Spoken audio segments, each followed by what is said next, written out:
Hello and welcome to the Medical Sales Podcast, and I am your host, Samuel. In this podcast, I interview top medical sales reps and leading medical sales executives across the entire country. And it doesn't matter what medical sales industry, from medical device to pharmaceutical to genetic testing to diagnostic lab, you name it. You will learn how to either break into the industry, be a top 5% performer within your role in sales, or climb the corporate ladder. Welcome to the Medical Sales Podcast.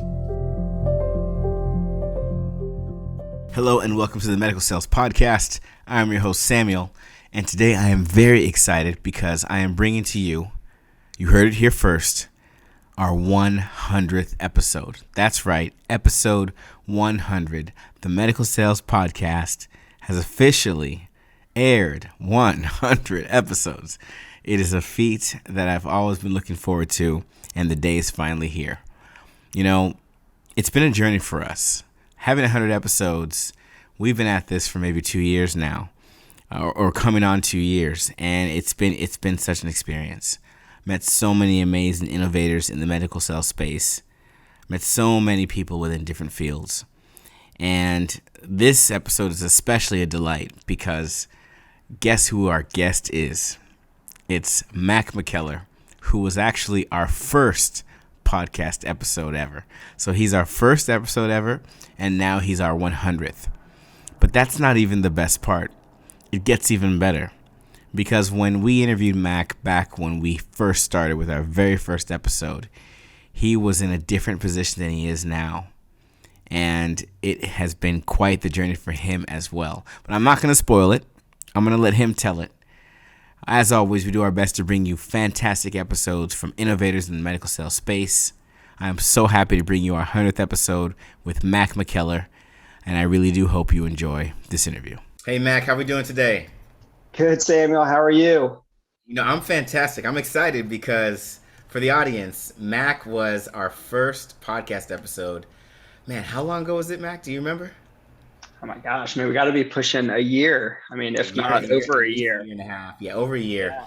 He was our first podcast episode, and now he's going to be our 100th podcast episode. So it was so appropriate to have him give an update. You know, Mac, a lot of people that are listening probably haven't heard you because they might not have gone all the way back to our first episode. So why don't you tell everybody who you are and what you do? Yeah, absolutely. Well, it's a pleasure to be episode number 100, getting the band back together. So it's great to see you, Samuel. I'm Mac Mckellar, and I am now the president of Nona Scientific. And Nona Scientific is a high complexity diagnostics and molecular laboratory based in Central Florida. So, all right. So a lab president. So, you know, you got to give people some context here. When we met 100 episodes ago, you weren't the president. What was your role? What was your role back then?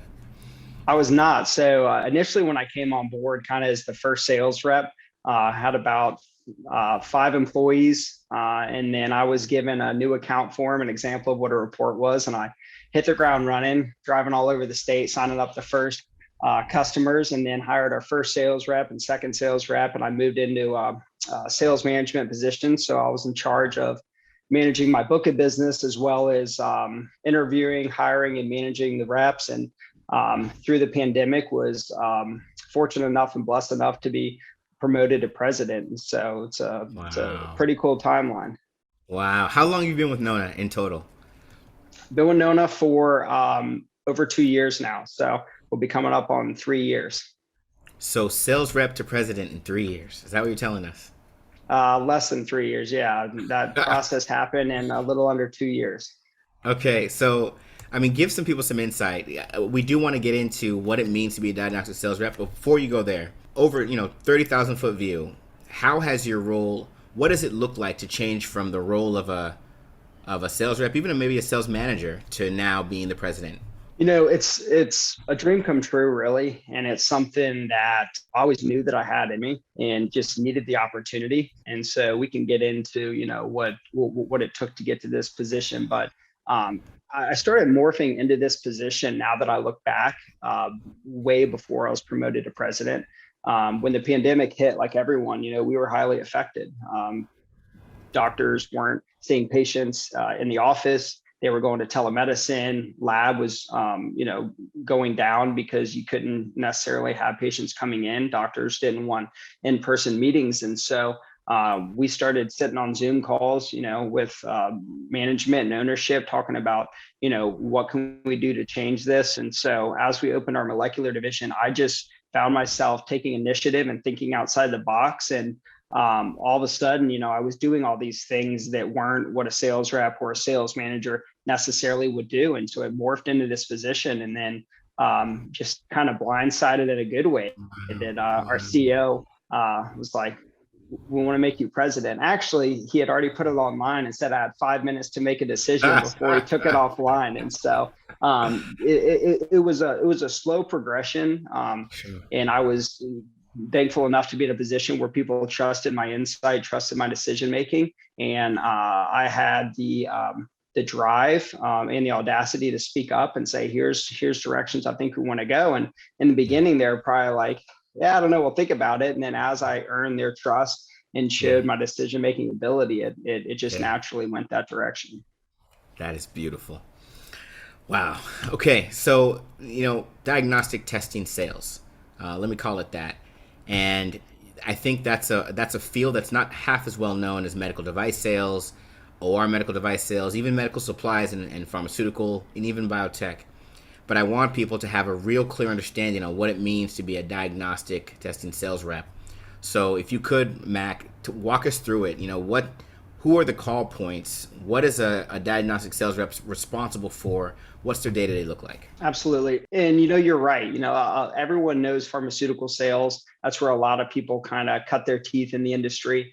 The sexy job is being a device rep, right? NOR, you get to wear your scrubs. People aren't sure if you're a doctor or what exactly you do, but diagnostics in general recruits a lot of people from medical device. A lot of owners, counting the original owner of Nona Scientific, was a device guy. My old labs I've worked with, the owners were device guys. And so it's kind of a diamond in the rough of an industry because it's exciting. The money is comparable, but different than like a pharmaceutical or even a device rep.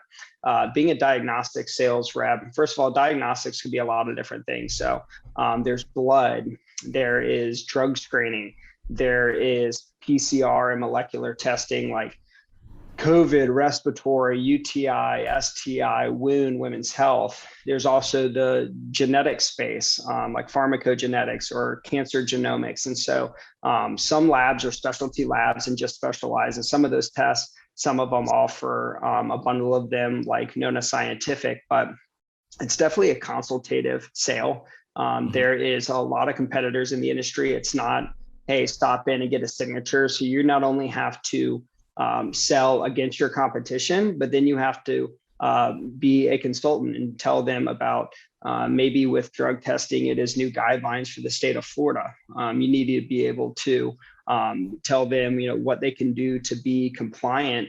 And then you have to show that you're a resource to keep your competitors that are stopping in every single day. And so a day in the life can look at doing your own cold calling, setting up your own appointments, closing the account, managing the account, upselling your account.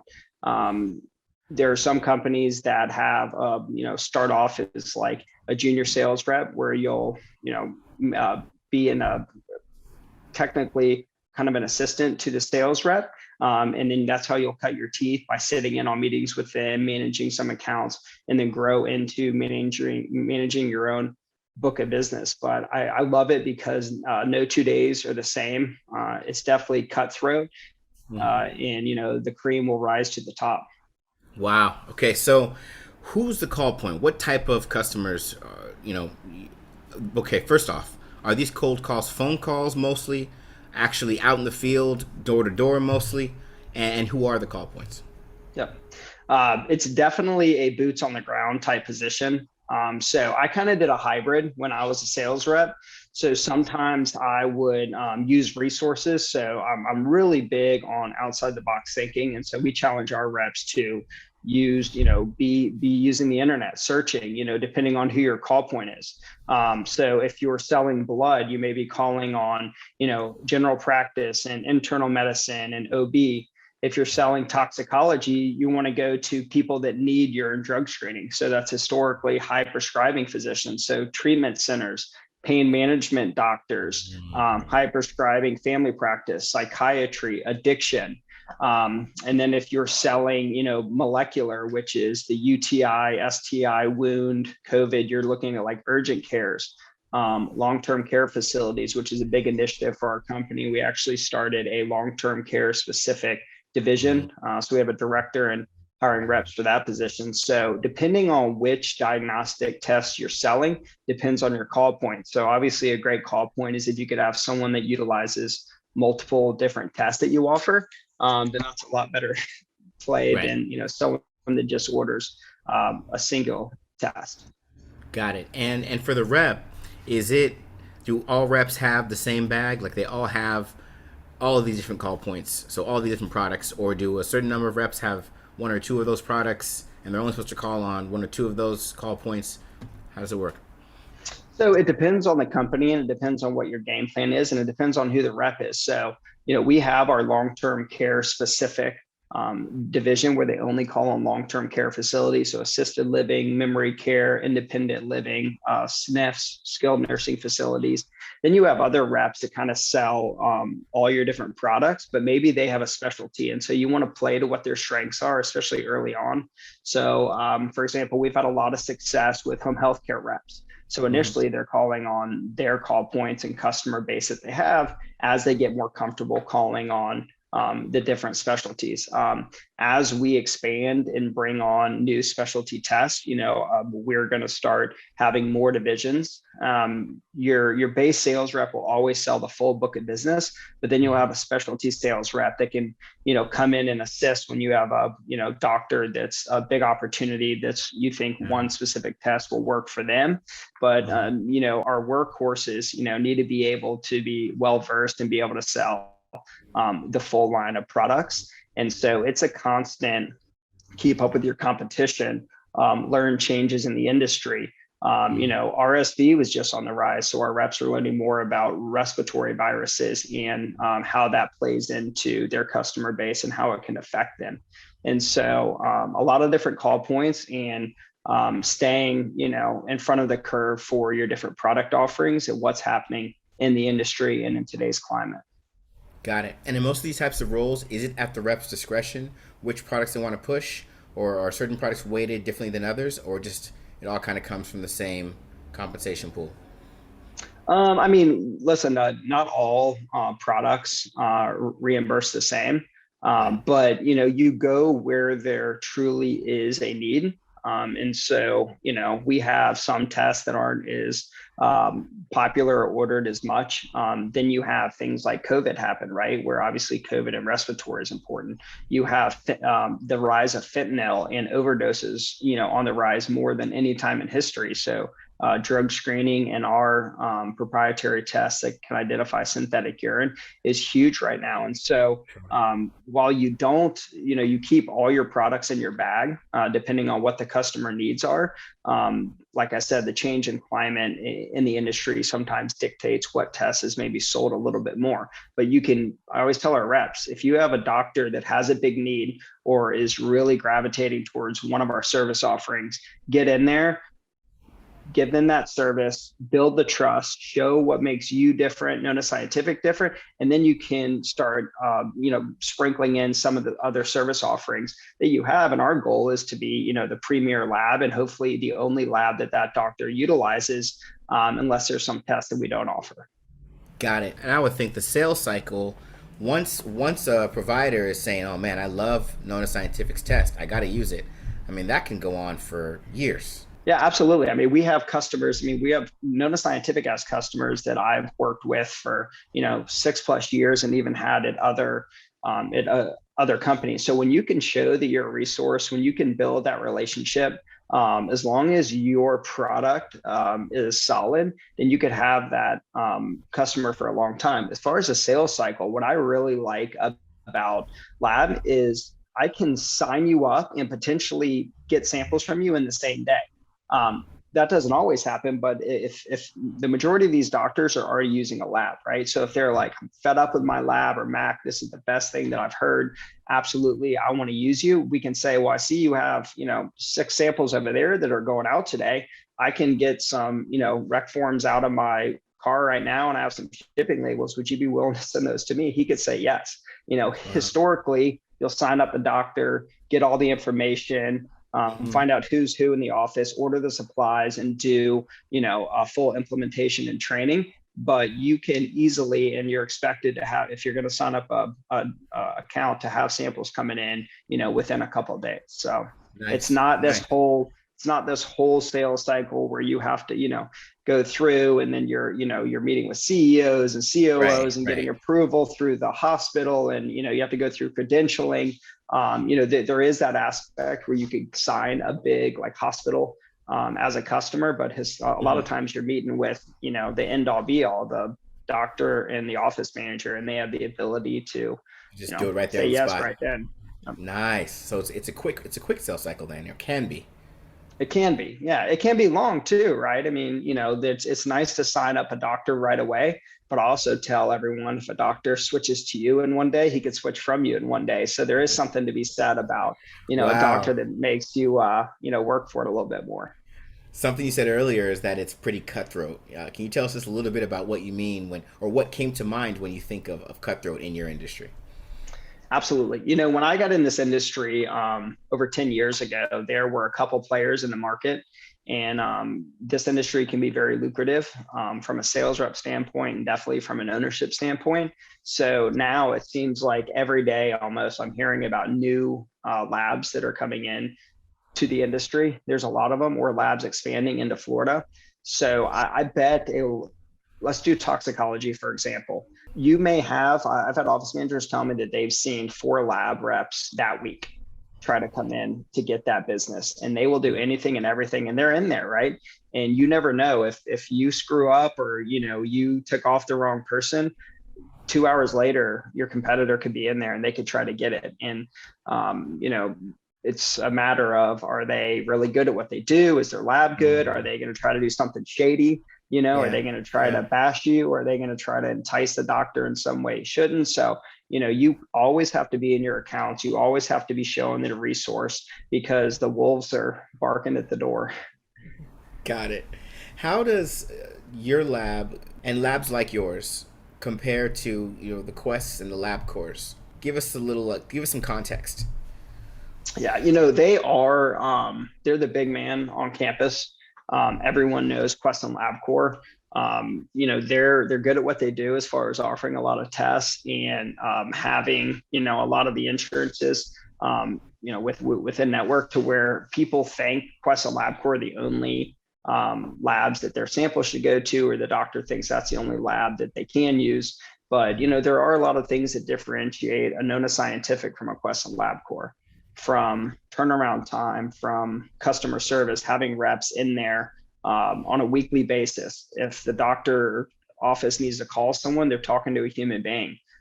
From some of the billing policies between a Quest and a LabCorp and a Nona Scientific. So you get a lot more of a customized family feel with a Nona Scientific, as well as working with a local lab that has quick turnaround time, that will be able to answer the phone and be able to customize a program that fits for you. Not, we're $1 billion company, this is the way we've always done it, get in line and, kind of deal with it. Got it. All right, Mac, I'm going to ask you to put your selling hat on, coach / selling hat on, and I'd love for you to sell us on, and I'm going to ask you three different industries here, but let's start with med device.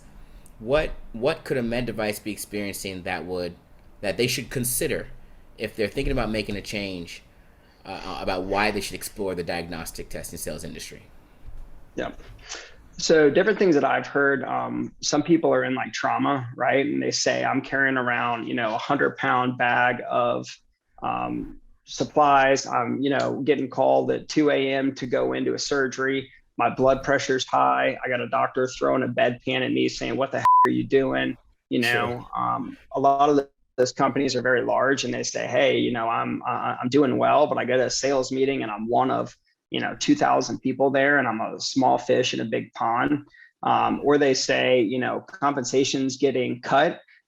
Here are the relationships I have, and every account I'm in, they're talking about lab this and lab that. And I know some friends that got into the industry, and so they have the ability to make same, if not more money. They have the ability to play a big role in a company, and they have the ability to utilize the relationships that they've already utilized and that they already have, to where a lot of people see that as, man, this is really where I want to be. And guess what? You can still wear scrubs if you want.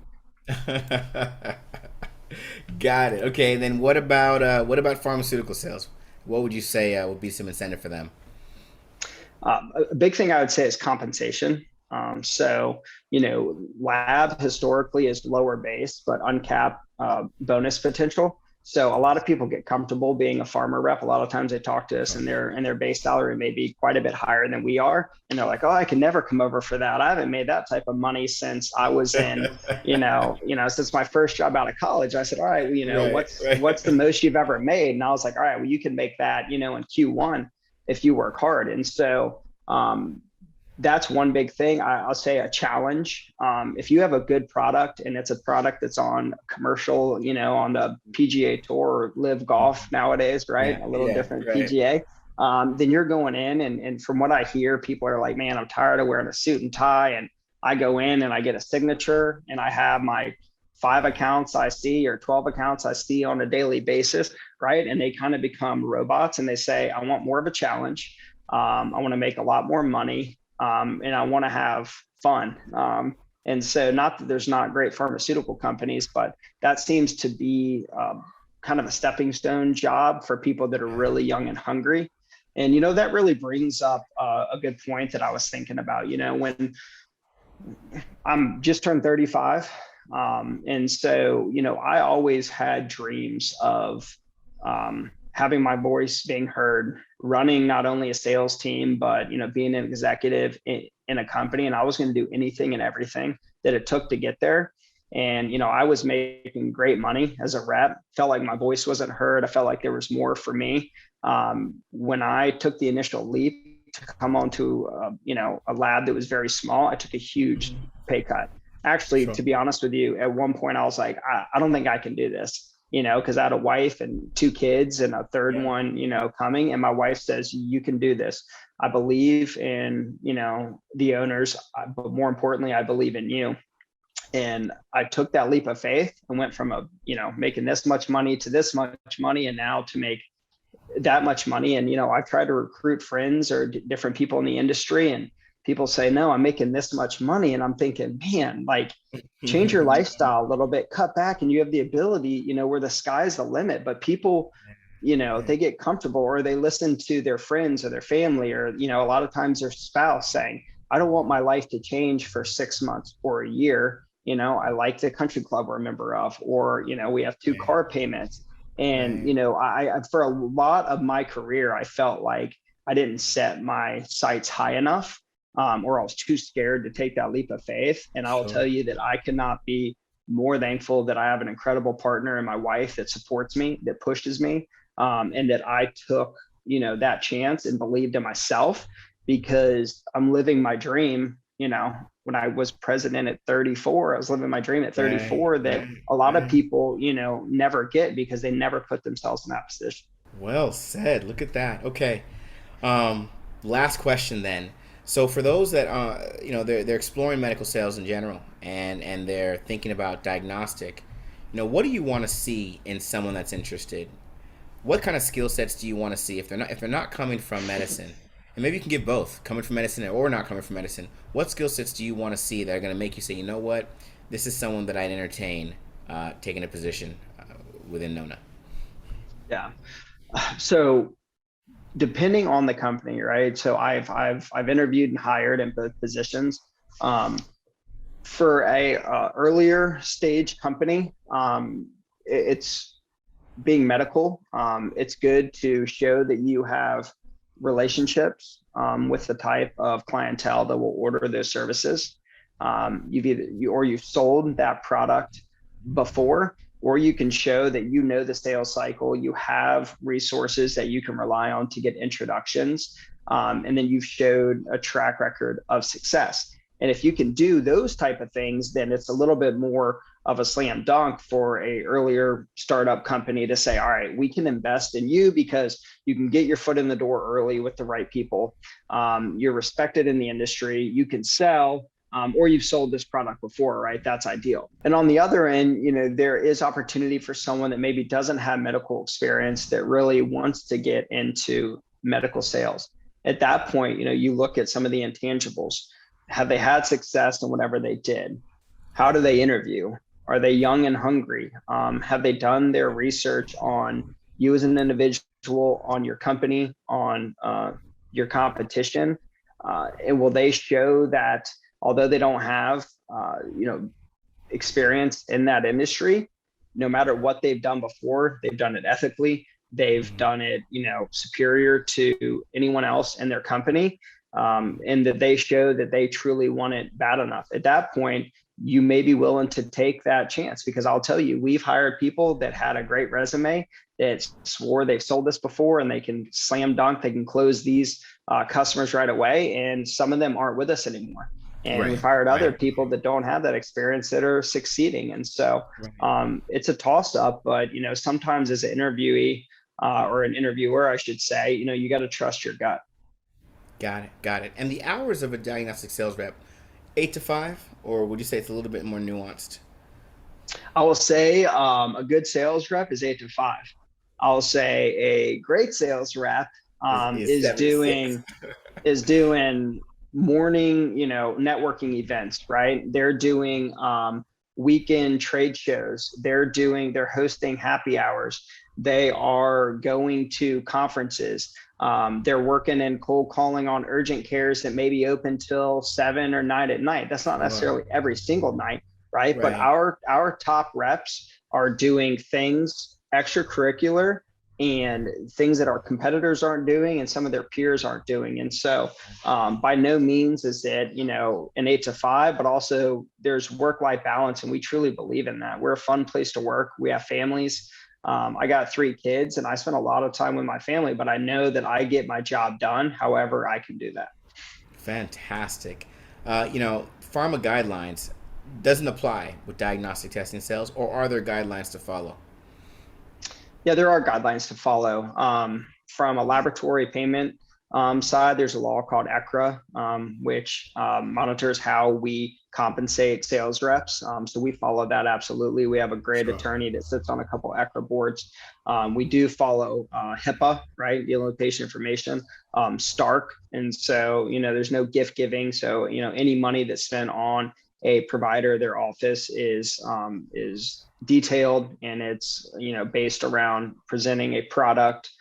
So it's not take a doctor to a trip or to go snow skiing. So those days are long behind. So that's something that we don't mess around with. And I'll tell you, if you Google laboratory diagnostics lawsuit or search it on Cafe Pharma, you're going to find hundreds of pages of that. And so, our industry is definitely taken a hit before for, people that are looking to get rich quick. And so we operate in the white and not the gray and not the black. And some people go in the gray and some people say, screw it, they go in the black. And so, it's something we don't mess around. We always say that, there's not one customer or one rep that's worth us losing our reputation or the great things that we're doing. And so we can have a lot of fun, we can make a lot of money, have a lot of success, but do it, legal and ethical.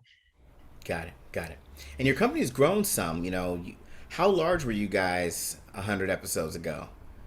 Oh my gosh. I mean, we were probably less than 10 employees and working out of working in a small little lab. And so we not only moved to a larger lab, about twice the size.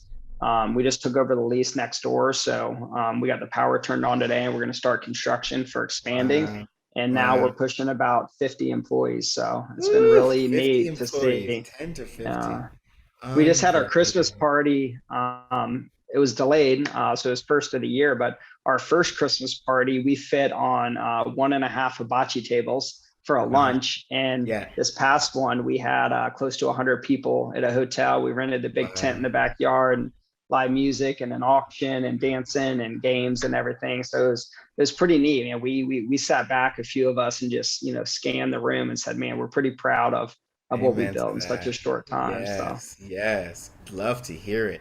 And you guys are still growing further. Nona Scientific is hiring, right? we are right now. So we're looking for a full-time line sales that sells all of our service offerings in Tampa and Jacksonville right now. And then we will look to expand from there. So we're going to duplicate the success that we're having, and start building out some other territories around the U.S. So as soon as that time comes, we'll absolutely let you know. And look to find some of those great sales reps to expand the Nona Scientific footprint. Yes. Okay. One thing I'd love to get into a little bit, Mac, is I'm sure there's a lot of individuals listening that might be just like you. They might be a senior sales rep or a sales rep, and they're saying, you know what, I really wanna increase my level of responsibility. I believe I have something to contribute. I want to get into a whole new world, which is really what you've done in the past 3 years. What would you say they should be doing? From what they should be studying to what they should be paying attention to who they should be talking to. What would you say they should be doing to kind of create opportunities similar to what you did for yourself? I would say, first of all, we talked about the 8 to 5, right? Spending time really mastering your craft to where you can set yourselves apart from your peers within your organization. Second thing I would say is don't be afraid to share your ideas. What owners and what executives and management want to see is the people that are willing to separate themselves from the peers, show that they want to grow as an organization or grow as an individual to help the organization. We recently promoted someone that had been with us for only about 4 months into a director Wow. position. And if you would have ever Wow. asked her or asked me or ownership if we would have ever thought in our wildest dreams that would happen, we'd probably say heck no. But she came on board and was hungry right from the get-go. And I'm talking, she's going to conferences. All of a sudden we find out she's on a podcast talking about Nona Scientific. She Come is on. co-hosting She's co-hosting breakfast. She is sending ideas. She is taking the initiative on training. She helped do almost all of it. And she's doing, swag gear. And we joked around and called her mom. She's picking up food for it. And those are all stuff that she wasn't asked to do. She Come took the on. initiative, and we said, oh my gosh, like we hit the absolute jackpot. And so she showed that she was willing to go above and beyond. And you could tell it was genuine. It's not, Yeah. I want a brown nose. It was, Right. I want something more for myself, and I can do it. And so that's what I would challenge, those individuals to do, as well as, get mentors. I think we talked about it on our first Yeah. episode. I'm the biggest advocate for mentors, and I have a group of really good mentors. Same thing with group of friends. I love the quote, you're the average of your four closest friends. So choose wisely. If you look around your room and you're the top guy or top girl by far, these people are fun, but they're, all they do is party and, joke around, then that's not a circle, that's a cage that you're stuck in. Right. And so surround yourselves with those people that will push you, that will think outside the box, that throw ideas around, that you can take that in, give some feedback, and really grow with. And that, I think helped get me to where I am today, because they told me, you can do this. I believe in you. Here's my story. And I see that in you. And so without my mentors, I wouldn't be where I am today. I love it. I love it, Mac. All right, Mac, we're going to have a little bit of fun. I'm going to ask you a Oh series of boy. questions, and you're going to answer them as fast as you can. You have about 5 seconds, so it's almost like a top of mind type thing, and I'm not going to berate you, just a few You of them. couldn't have sent these to me before. Come on, Samuel. No, no, then it would kill all the fun. All right, All right. so in the past, I don't know, year, what's the best book you've read? What I would say the best book that I've read is the Bible. Wow. Now that is an answer I was not expecting. Okay. You know, there's not much more you can say than that. You kind of killed it with that one. All right. Okay, good. In the last, or in general, what's your favorite sport to follow? Football. It's my passion. Football. So you're American excited for the season. football. American football. So you're excited for the season. Yes. Who's your team? So I have more players than teams, but I grew up a Dolphins fan, so I'm hoping we Okay. can turn it around. But All I have right. players that I love to watch, but I love football. I mean, I'll watch a state championship high school football game if it's on the TV. Fantastic. All right. What's the most fun you've had in the past 6 months? Most fun I've had in the last 6 months was probably one of my best friends' weddings. The other weekend, I had all my buddies from college get together, and it was just like the old times. So we got to leave the kids at home with a babysitter, and mom and daddy got to go out and have some fun. I love it. I love it. In the last 5 years, what's been the most life impactful experience? Like something that's changed your perspective on life? I would have to say in the last 5 years, it would probably be me quitting a job, making more money than I've ever made in my life to pursue my dream. So I had to take a year off because of non-competes and non-solicits, invest in myself and put myself in a position for success. And that changed my life times a million. Wow. Wow. Last question. What's the best movie you've seen in the past 2 years? Best movie I've seen in the last 2 years, I would have to say, I'm not a huge movie guy. Can I say a show, Peaky Blinders? Oh, that is a good one. Okay, give us this then. Yes. What is your favorite movie then? Period. My favorite movie of all time. I got two. Let's go Okay. with Dumb and Dumber, and let's go with Shawshank Redemption. Oh, Shawshank is, that's one of mine too. So Yes. fantastic. Yeah. Mac, it was awesome spending this time with you, catching up with you, seeing where life's taking you. And, I don't know, I think we should do an episode 200 in the far future. What I you think? like it. You I like like it? it, Like man. At every the 100 rate you're episodes? going, yeah, at the rate you're going, I would say we'd have to do that, and then probably not long after that, episode 1,000. So it's Hey, I'll always great take to it. catch up. Yeah, it's always great to catch up with you, Samuel. And I'm glad that it's not just episode 100 and episode one. Building the friendship with you and checking in and texting, and Nona Scientific's excited to work with you and some of the other companies and offerings that you have. And so you've Definitely. been a huge resource to us, and we look forward to growing that. I mean, you've been an asset that is only going to help more and more over time. So Fully appreciated, Mac, and I loved having the friendship with you and everything we've been able to do together and everything we're about to do together. And we'll talk about that in our next encounter on this show. perfect, Samuel. I look forward to it, man. All right, take care. All right, you too. And that was Mac Mckellar, from sales manager at Nona Scientific to president, from the first episode of our podcast to the 100th. It doesn't get cooler than that, right? That the definition of evolving. I mean, this is it. You guys are listening to it. This is evolution right here. This is evolving your success right here. And if you're listening to this episode and you thought to yourself, you know what? I'm so curious about this space. I didn't even know that there were other labs that provide these multiple services for all of these different providers besides LabCorp and Quest. I want to work in a position like that. He was saying medical device reps go into diagnostics, pharmaceutical reps go into diagnostics, and everything's comparable except it's a different type of cell. So if you're curious about it and you're listening to this episode and you're thinking to yourself, I need to explore this. I want to make some changes. Or maybe you've been listening to these episodes and you're thinking to yourself, I need to take action and do something different and get into a medical sales position or into a different medical sales position.